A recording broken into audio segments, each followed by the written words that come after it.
Welcome back everyone. Let's go ahead and take a look at another Android phone this time around, which is the LG G6. Now what's very interesting is that the G6 is actually one of the first phones that I actually was involved, not necessarily with the leaking process, but as leaks were coming out, I was talking about it, and it was one of the first phones I actually talked about on this channel in terms of, the leaking culture. But on top of that, I've actually been kind of hitting on the LG G6 since it came out, and I was actually pretty surprised how popular and how many people were liking this phone. This is kind of a random phone when you look back at it. Something like the G5, G6, G7. I think the G5 was much more impactful, but the G6 still had a lot of people who liked it, and personally, I like this phone too. But I do think LG kind of dropped the ball again when it came down to the whole entire, I would say, the release and as well as the subsequent future of this device too. I feel like they could have done a little bit of a better job as well. But starting off, if you want to go ahead and purchase this phone, I honestly probably wouldn't recommend buying it anymore unless there was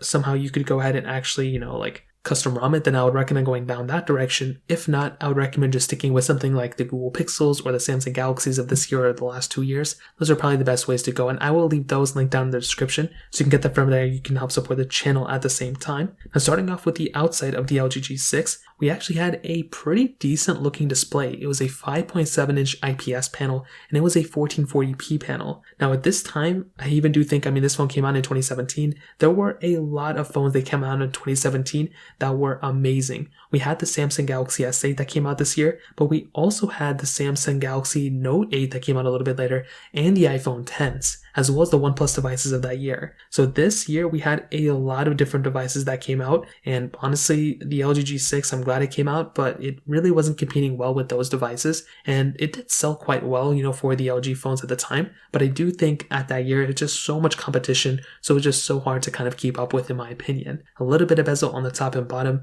and I do think, at least on the front, it may have looked a little bit better than the Samsung Galaxy S8, but the S8 had a much better display, and then the iPhone X had a better display too, so it kind of went down in that direction. Now we do have a USB Type-C port on this thing, which is amazing. I love seeing that. And we also had a microSD card slot on this phone too. Now when you think about it, I will say it's very interesting that a phone like this had a microSD card slot from LG. There was times where LG brought it back, then they took it away, and they brought it back again this time, which was really cool. So giving us this capability is awesome, and anytime we get a phone that has a microSD card slot, in my opinion, it really does kind of future-proof this device, and I am a huge fan of the way this phone is in terms of the microSD card slot. Now on top of that, on the back of this phone, we do have the aluminum frame on this thing, which is beautiful, and we do have a glass back. So this phone, in terms of the, feeling it in your hands and everything, it definitely does not feel like a cheap phone. It feels very premium, and I do think this is probably one of the highlights of this phone as well. Now we do have a fingerprint sensor on this phone on the back too, which again is so cool to see.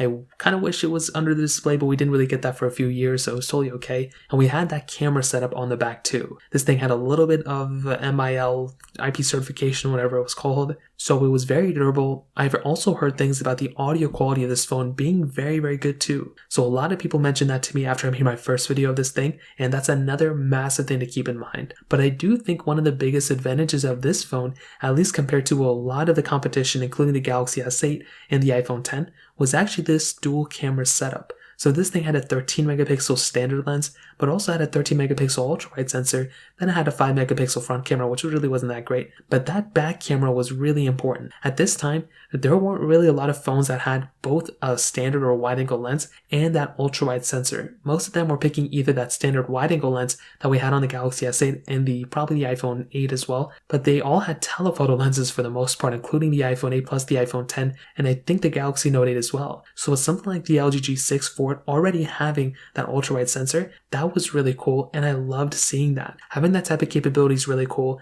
and even now in 2022, we look at the iPhone 13s, all those pretty much have ultra-wide sensors stemming from the iPhone 11 Pro, so I love ultra-wide sensors a lot, and I will definitely say ultra-wide sensors are much better in my opinion than telephoto lenses, and this thing has an ultra-wide sensor. Now we do not have 4K at 60, but we do have 4K at 30, which is more than enough in my opinion. We had stereo sound recording, and like I mentioned, the audio quality and probably the audio recording capability of this phone was probably top tier at that time. So that is another pretty big advantage of this type of device. So ultimately, when it comes down to the camera setup, I will definitely say thumbs up for me. I think it's way more of a pro than a con, and even now in 2022, I think it still holds up fairly well. So in terms of the cameras, that covers it up there. Now in terms of the actual software longevity of this phone, this thing is pretty much outdated when it comes down to it. As far as I know, it stopped at Android 9, and even when it was getting Android 9, I think there was a lot of back and forth whether it was getting it or not. But right now, I mean, since then we've gotten it. But my thing is this: even though it got Android 9 and even though it's, past what it is, we are in a position where this thing is severely outdated. I mean, it's pretty much where we are with the Galaxy S8. And although the S8 and those type of devices have gone on for a long period of time and people still probably buy them, the problem with something like the Galaxy S8 as of right now is that we're stuck in a situation where something like the Galaxy S8 and the LG G6, I mean, they're pretty outdated. But the problem with the LG G6 is that the manufacturer who made this phone probably no longer makes phones anymore, at least from what they stated. I still think they may, somehow make another phone, just like how Motorola and Nokia, I feel like they may still make another phone in the future. But as of right now, they're not, they pretty much seized all operations for their phone department. So it doesn't look like this phone has much of a future ahead of it for that phone developer. So there really isn't much of a point of buying a phone in this whole entire genre, mostly because let's say you love the LG G6 or you love LG phones, well, there's no direct successor. You're going to have to switch out at some point. So there really isn't a crazy big point, in my opinion, of picking up something like this, in my opinion, too. So that kind of covers it up, in my opinion, for the software longevity. In terms of performance, though, this thing does have that Qualcomm Snapdragon 821 chipset and Adreno 530 GPU. And this thing had a few different models in terms of storage, but it did go up to 4 gigabytes of RAM. That was the only pretty much RAM option you had. Now, what I would definitely tell you when it comes down to the performance side of this phone, I love the fact that it is mostly based off a navigation bar, not necessarily gesture-based design, but because there are no buttons you have to click or anything, it kind of does make this phone feel a little bit more current and a little bit more newer. Same thing that I said about the Galaxy S8 and the iPhone 10 as well. Because there's no buttons you have to click on the front or capacitive keys like we had on the Galaxy S7 a year before this, we had a pretty modern design. I mean, and phones nowadays still kind of look like this too, which is nice. I will say for what it is, if you're playing games and stuff like that, or if you're doing light applications, it's going to be perfectly fine. If you take it up a notch, as I always mention, it really just depends on your usage. If you're trying to go ahead though and play the heaviest games, such as, Genshin Impact on the highest settings, or you're trying to play Call of Duty Mobile on the highest settings, well, you're definitely not going to be getting that great of a frame rate. But like I mentioned, the fact that these games nowadays all have different varying graphical components you can go and change them to, if you want them at the lowest settings, graphics and terms, you will still have a really decent performing device. You won't be able to play them at the highest graphics, but we have the option of kind of tinkering around with them there. So we have a lot more options we can customize now than we've ever had before. So even on older devices, we should still be able to play games at decent frame rates. As of right now, it's really not the best performing phone, but I will say for day-to-day things, you'll probably be okay. But because this phone has aged, and just like I said with the Galaxy S8, it wouldn't be my first phone to recommend to people as of right now. So that covers it up there as well. And in terms of battery, this thing had a 3300 mAh battery when it first came out. We do have wireless charging on this phone, which is great, but that's kind of it. No reverse wireless charging that we have nowadays. And 3300 mAh is still pretty big. But again, those phones that have, better, bang for your buck nowadays. I mean, we have like 5000 mAh batteries on our Galaxy A32. So the batteries have definitely gotten better since then. But what I will definitely tell you about the LG G6 now in 2022, I think this phone is clearly not worth it anymore. I don't think it's been worth it for a few years now, but I think that's okay. I think LG, they had their time and they had their run, but because this phone is pretty much, the developer of this phone isn't here anymore, there really isn't that crazy big of a point of picking up a device like this.